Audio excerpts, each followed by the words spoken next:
Allah memberikan apresiasi tinggi dan nilai yang sangat dahsyat bagi perempuan yang sedang mengandung, dan itu langsung dinilai sebagai perjuangan seorang ibu pada puncak jihad fisabilillahnya. Dia sedang berjihad. Ibu yang mengandung tuh nggak sembarangan, dia sedang berjihad. Bahkan ketika seorang anak pun sudah tumbuh, kata Allah kalau dia ada persoalan dengan orang tuanya, maka dia mesti ingat bagaimana ibunya berjuang ketika mengandungnya.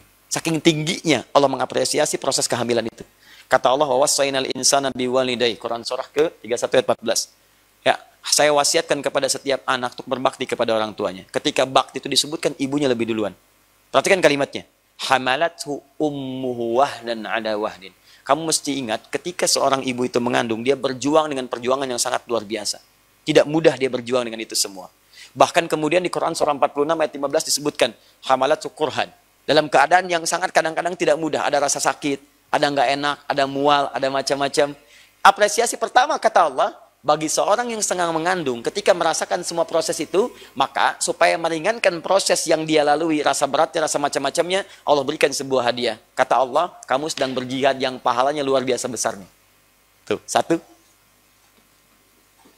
Jihad itu kan kalau dikerjakan, maaf, kalau dia lulus, dia mujahid. Kalau wafat, dia syahid. Pahalanya langsung surga.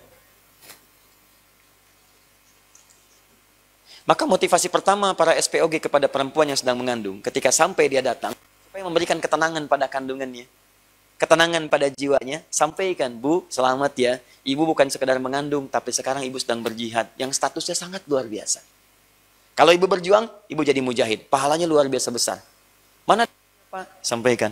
Sebenarnya Bapak Ustadz apa dokter sih? Nih, misalnya, dorong. Ya, jadi ketika Anda sampaikan si ibu itu dengan status yang indah, Anda sedang berjuang, Anda sedang berjihad, Anda sedang macam-macam dan sebagainya, maka minimal akan memberikan ketenangan kepada jiwa. Yang kedua, ini yang paling penting. Bu, ibu itu diamanahi untuk mengandung, bukan untuk menentukan apakah bayi itu terlahir atau tidak. Untuk menentukan apakah bayi itu hidup atau tidak. Hidup atau wafat itu urusan Allah. Yang penting ibu nikmati kandungan ibu sekarang, ibu nikmati proses ibu sekarang sedang berjuang, dalam kehamilan ibu sekarang, adapun ketentuan hidup dan tidak, dokter pun tidak bisa menentukan. Itu urusan Allah Subhanahu wa Ta'ala. Bagian yang pertama. Jadi, motivasi Al-Quran kepada para SPOG Muslim, dokter-dokter Muslim dan sebagainya, adalah berikan dorongan, semangat, motivasi, supaya kehamilan itu dinikmati, seperti apa yang tadi Bapak sampaikan. Itu rangkuman paling indah dari keterangan ayat Quran yang disampaikan. Berikan motivasi dulu. Jangan arahkan kepada apakah hidup atau wafat. Itu kita bisa menganalisis saja. Mungkin acuannya kedokteran seperti itu. Tapi kan puncak wafatnya itu bukan urusan kita. Ya, puncak hidup dan wafat itu urusan Allah. Kita nggak punya kuasa di situ. Maka yang perlu dilakukan adalah ikhtiar. Dorong semaksimal mungkin, silakan.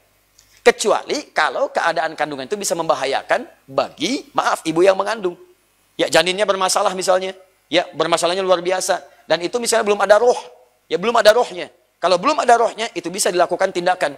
Dengan mengeluarkan misalnya, ya janin dimaksudkan, itu diperkenankan sepanjang itu diduga mengancam nyawa ibu yang mengandungnya.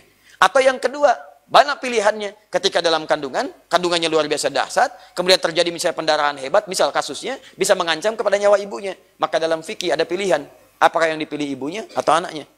Ya, maka dalam fikih prioritas itu yang dipilih ibunya. Ibunya yang dipilih. Walaupun anaknya kemudian mesti keluar misalnya, dalam keadaan demikian, tiba pada ajalnya. Karena ajal itu bukan urusan kita. Kalau Allah berkehendak dia lahir dengan selamat, bahkan bisa terjadi anaknya selamat, ibunya meninggal. Bisa terjadi. Kita tidak bisa mengatur. Yang kita tentukan, lahir nih, ya ibu bisa wafat nih, atau anak selamat. Tapi ternyata kejadiannya terbalik. Anaknya wafat, ibunya selamat. Mungkin terjadi.